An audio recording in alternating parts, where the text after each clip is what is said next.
Welcome back to another episode. Um, this is actually the second episode on this, but the first one, the mic was turned off. So it really upsets my very productive parts when I spend 25 minutes for naught. All right, that's probably information you didn't need to know, but there it is anyway. So, what I wanted to talk about this time is emotions around investing. And I don't believe I've done any podcast on this because this is a financial therapy podcast, right? It's all about emotions and your money, right? Well, we know that when it comes to investing, that there's tremendous amount of emotion in investing. And we are about wanting to make really sound financial decisions. I mean, part of what financial therapy is all about is learning to make financial decisions that are in our best interest, that are actually helpful and not hurtful. And financial therapy is pretty unique in the fact that you can actually judge the progress when you're doing more traditional therapy. You can have a sense of the progress. I have a sense of the progress I've made in my many years of doing therapy. But it's usually not as tangible, as external as financial progress would be. So I would hope that one of the outcomes of doing financial therapy for all of us would be establishing a retirement reserve or money that's going to be there to support our quest for meaning after we stop earning an income. So we kind of have, in a way, two pots of money that support our quest for meaning, our income today and supporting us in our quest today. And then when we don't have an income, we still need money to continue to help support that quest. And popular sources of financial income when we retire are Social Security and pensions. Social Security, all of us in the U.S. will get that. It's very minimal and barely, in most cases, I don't even think it takes a person above a poverty line. Pensions usually come if you had a career with some type of government. So for most Americans, it's Social Security and an income coming from the money that they've saved in retirement plans. So I think it's pretty important. Investing is important. My profession of financial planning has often overemphasized the investment part. But that's not to mean that it isn't important. So I want to talk about that today, and I especially want to talk about emotions because right now, emotions in investing, because right now we're hearing a lot about bear markets. And our financial press has a fixation on the U.S. stock market. So when we hear bear market, bull market, when we even hear market, what do we think of? We think of the stock market because headlines are not made. What happened in the bond market today? What happened in the commodity markets today? What happened in the real estate or REIT markets today? We hear every day what's happening in the stock market. We also know, if you're a listener of this podcast to a degree, but probably more following my weekly financial column, that it's really important to have a diversified portfolio, not put all of our eggs in one basket. So very few of us that are investing for the long term have a majority of our investments in the U.S. stock market. And yet That's what we hear about all the time. So we've been hearing a lot about a bear market. And a bear market is when the stock market, or any market for that matter, falls 20% from the high. So the U.S. stock market is definitely fallen from its highs. In most portfolios this year, they're down. If you have a diversified portfolio, probably your portfolio is down about half of what the stock market is. So it's typically never as bad as what the headlines make it. Now, if you want to really take a look at a market that's in a bear market, take a look at the bond market. It's in its first bear market since the 1970s. That's 50 years ago. And by some measures, we're having the worst returns on bonds since 1842. So interest rates have actually been in a bull market, like I said, for 50 years, which means interest rates have gone down. And that's hard to get our heads around. But when interest rates go down, the value of bonds goes up.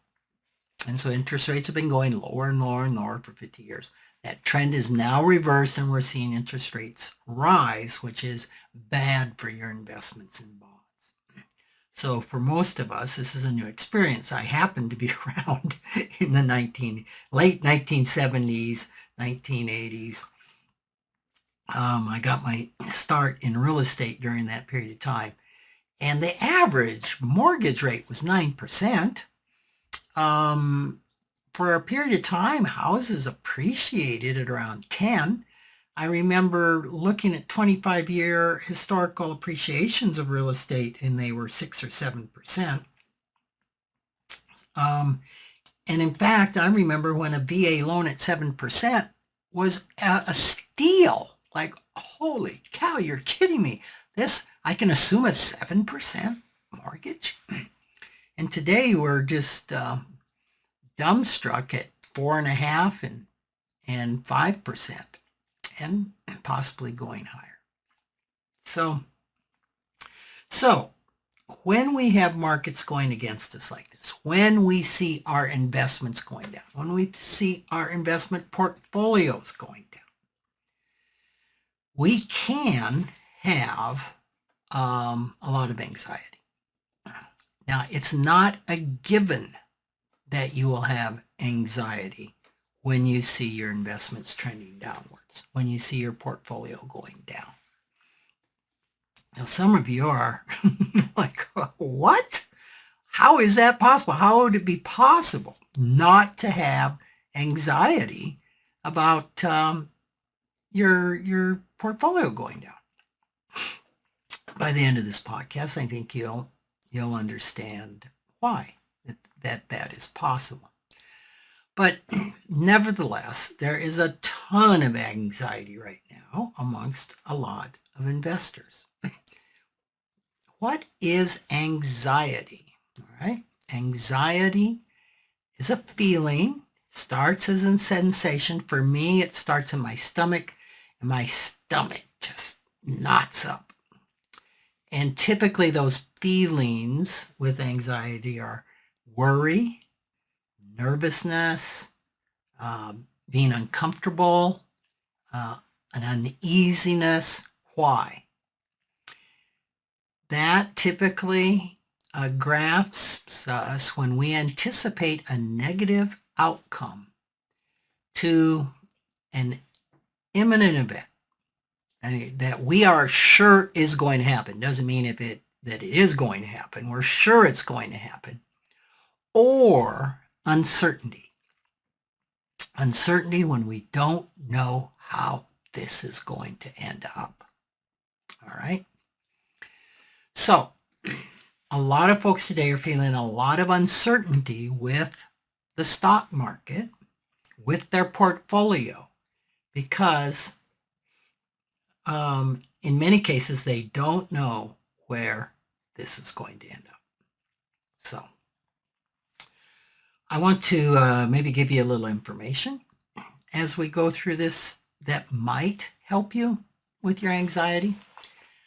The first thing I want to say is that whatever you're feeling, you're feeling. Feelings are a fact. Feelings are not good. They're not bad. They're like money. Money isn't good or bad. Money just is. Money is an inanimate object. Feelings are not good or bad. You say, but wait a minute, Rick. Isn't anger a bad feeling? Anxiety is a bad feeling? No, I would suggest not. Well, isn't happiness a good feeling? Peace a good feeling? I would say no. I think we have difficult feelings. We have light or easier feelings, but they're inherently not good or bad. They don't inherently cause good behavior or bad behavior. It's what we do with the feeling that can cause a positive or a negative outcome. You can be feeling happy and joyful and make some really bad financial decisions or bad decisions, period. And you can be feeling sad, scared, anxious, and make some really good decisions. So feelings are information, right? And one of my mentors once said that that a feeling, or a feeling is the bell of awakening, right? It lets us know. So it gives us information. Something's going on. So I know many of you are saying, well, I shouldn't be feeling anxiety with the market going down. I ought not to feel that. So let's not should or ought ourselves. And many of you are saying, well, I shouldn't be feeling anxiety because typically markets recover, which is totally true. Totally true. But the fact you're feeling anxiety, you are, and it warrants a deeper dive. So there is a reason why that anxiety is there. Now, sometimes it's more information is needed. For example, if you don't know that markets typically recover, and eventually stocks will go to zero, well then it's a pretty legitimate worry, right? Of course you're feeling anxiety. But in the case I just gave where you're going, yeah, I know markets recover, but I'm still feeling anxiety. There's other reasons now that are anchored or that are anchoring that anxiety. And it's probably coming from some type of unresolved trauma from past experiences that have little to do with the current falling market. So pay attention to that. If it seems illogical or unreasonable that you're having anxiety with the falling market, then that's a sign to look someplace else rather than the knowledge. So with that said, I want to delve into some of the knowledge that could be helpful if you're feeling anxiety around the current stock market. The first thing is to understand that inherently stock markets, any market, is uncertain. There's never a time that we are not uncertain about future prices and market trends. We laugh about the crystal ball. A lot of people make a lot of money selling newsletters where they are telling investors exactly what's going to happen, exactly the stocks that are going up, that are going down, and what you need to be doing. I obviously do not subscribe to any attempt at certainty or understanding if markets are going up or down. Every investment is uncertain.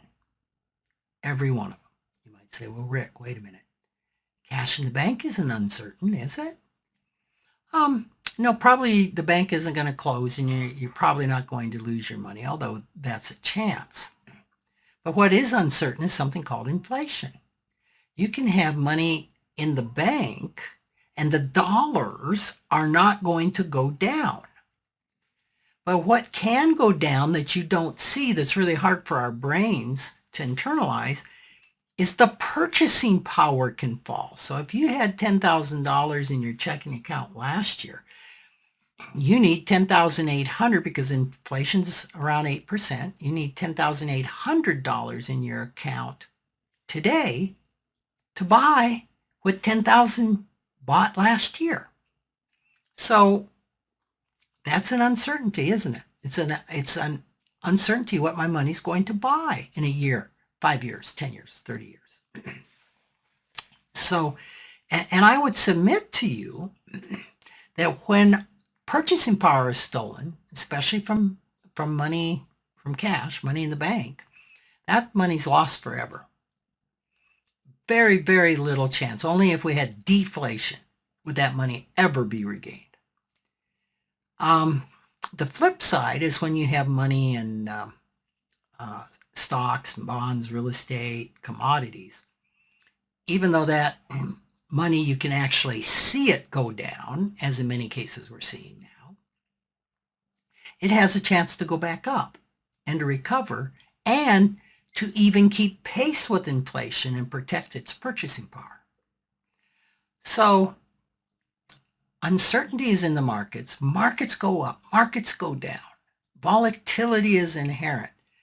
And the only way that a person really has a chance of keeping their purchasing power intact or increasing it is embracing uncertainty and investing in these very uncertain markets. All right. Well, does that make sense? Because they're uncertain, we might lose our money. Well, you can lose your money. The chances are, if you do this soundly, intelligently, with a strategy, with an eye on history, the chances that you will lose money in a long-term portfolio, we're talking, saving for retirement, are extremely remote.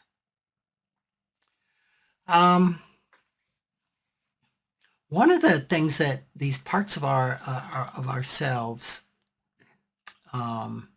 get locked into, causing anxiety, is that they don't believe that they will ever recover from the former highs, or even that our investments are going to become worthless and that the losses will be permanent. All right? Well, if that's true, then there's a lot to worry about, right? If you own one stock in your portfolio and that stock was Kmart, as I once famously bought, well, it's not very famous, but it was 50 cents a share. I thought, oh, this is a good deal. Well, I went bankrupt. I lost everything, right? Everything in that stock. That's what you have everything invested in. Well, going to zero is a potential concern. And that would be a permanent loss. But we know we don't invest that way. We invest in indexes. We invest in mutual funds and ETFs that own hundreds and thousands of stocks. The stock portion of my portfolio is in 12 or 13,000 different stocks around the world. And it's very easy to own that, very simple and very inexpensive. So I don't have to worry. I have no anxiety about things going to zero. Quite frankly, the chances of a basket of stocks like that, the chances of my 12 or 13,000 stocks going to zero or going down and staying down is somewhat the same as an asteroid hitting the Earth tomorrow. It's possible, but it's highly unlikely. The likely scenario with any portfolio that's diversified that goes down is that in the next year or two, the markets are going to rebound and that they'll be testing their new highs. That's what's happened time and time and time again. We've had 28 bear markets since 1929. All 28 have recovered. All 28 have hit new highs. So there's not one time that we've had a bear market that it didn't come back. Now, some came back like in March of 2020, came back in a matter of weeks. Others, like I think in the 30s, took 5 to 10 years to come back. But the point is, they came back, which can lead us to one of the fears around this, that it will never come back, is anxiety over the ability to pay for our future lifestyle. In other words, if the markets go down, will I be able to afford to retire? If they go down and stay down? If they go down to zero? Well, of course that's a concern, if that happened, but it's never happened. So if you're earning an income right now and you can cover your lifestyle expenses, this isn't an issue. High probability they're going to come back. If you're retired and you've done what I've written about, and you have 1 to 5 years of income in cash in the market, or I mean in a money market, and you're getting your Social Security and your pension, you're going to easily be able to weather a 1 or 2 year market crash. So these are all anxiety busters, right? That we can implement, that can really help, like implementing the reserves, that can really help reduce anxiety. Or just the knowledge of this can help reduce anxiety. Another thing about unpredictability. The fact that stocks are down significantly was completely predictable, totally predictable. The fact that stocks will enter a new bull market, completely predictable. Just like almost no uncertainty in that. I have been saying since 2008, when that was the last real major crash we had, that we will have another stock market crash. I mean, I don't know, 99.9%, right? The thing is, we don't know when, right? We don't know when, but we know that that's going to happen. Another thing just to understand when we talk about a bear market being down 20%, well, that's usually not the end of a bear market. Most bear markets are down, I think 36 to 42%. Somewhere in there is the average bear market fall from the high. They can go up to as high as 50%. So usually when you hit that 20% mark, the party has just begun. Oh, okay, well then let's sell and get out and let it fall and we'll buy at the bottom. Well, yeah, in theory that's a great idea. But rarely can anybody execute on that. Typically, there's only really one way where a person is guaranteed to lose money in a stock market downturn, or when your portfolio is heading down. And that is if you sell out. And what happens, I think we've talked about this before, but what happens in this case is we have this vulnerable part of us that has all of this anxiety. And this anxiety could come from all sorts of trauma. It's typically unresolved anxiety. And we have parts of us that manage that anxiety. that have money scripts around that. Some of those money scripts could even prevent us from getting in the market, like the market's gambling. You could lose all your money in the market, so let's not get in so we don't feel the anxiety. Sometimes those managers will let us get in, and if the market's going up, that little anxious, vulnerable part of ourselves is fine. We don't have an anxiety because we're seeing it go up. We feel good about that. We're happy about that. There's no uncertainty in that because markets go up. Well, we know that that's not true, but just think if you were an investor, you started investing 10 years ago, that was all you ever saw were markets going up. Wasn't in your experience that they could go down and go down significantly. So when the anxiety starts really bubbling over, there's another part of ourselves that in IFS we call a firefighter. And this is a protective part that says, okay, things have gotten bad. The manager hasn't succeeded in keeping this anxiety down. Now it's busting out. Markets are down 20, 30, 40%. And panic is erupting in the system. And this firefighting part of us is absolutely wants to soothe the anxiety and take scorched earth policy or actions. And this could be in the case where a person maybe drinks alcohol, helps soothe that anxiety. Could be work. I mean, anything that's addictive can be used as a soother by the system. In this case, it's getting out of the market. Let's just sell out, sell it all. And what happens when we do that? Well, there's relief. Yeah, that soothes the anxiety. The problem is the anxiety starts building again when markets start going up and we're not in the market.